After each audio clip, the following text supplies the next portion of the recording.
My name is Alan Wake. I'm a writer. I came to Bright Falls with my wife, Alice. I told myself I could rest here, sleep here, and forget about my work. I thought we could be happy here. My name's Oskari Häkkinen. I'm the head of franchise development at Remedy. Let me tell you a little bit about Alan Wake. So, a dark presence has woken up in this small town of Bright Falls. It's taken over everything in its path, from animals to machines to people to inanimate objects, and they're turning them violently against Wake. And Wake's trying to fight to unravel the mystery and save his love ultimately.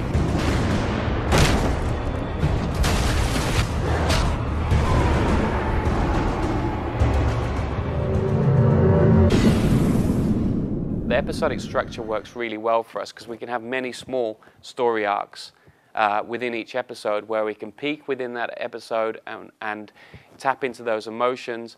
Then we end on a cliffhanger, but then the next episode may start, for instance, in a daytime scene, which is very, very slower, much slower paced, and it's more about NPC interaction and learning about the characters and foreshadowing some of the things that are going to happen in the night, the terrible things that happen at night. So that way we can keep the players entertained all the time. Now you should think about Alan Wake as season one of a TV series, if you like. So when you've played through Alan Wake, you'll definitely have a satisfactory and conclusive ending to it, and you'll feel like you've reached your goals and you've got everything out of the story. However, I mean, we'll leave some doors open. Because we've always thought of this to be something bigger than just the one game.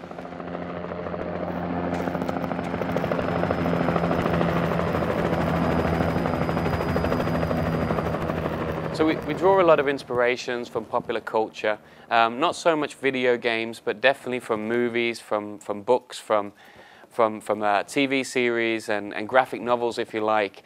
We're big fans of Lost, not necessarily from a story or plot perspective, but what they do really well is a thriller in a tightly paced TV series format.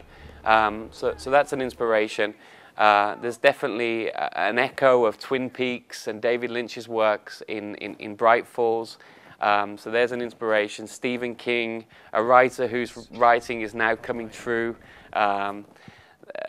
We tip our hats to some of the greats out there, like Alfred Hitchcock, when you have the birds attacking you. There's a huge amount of popular culture references, not always from just story, but it can be locations, it can be enemies, but it can even be from a technical perspective of how in certain movies they would use a camera work to accentuate thrillers.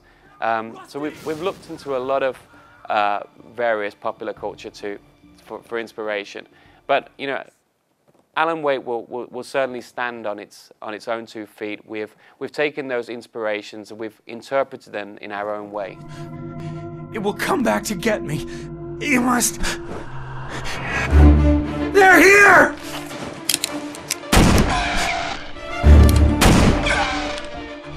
He's not stopping!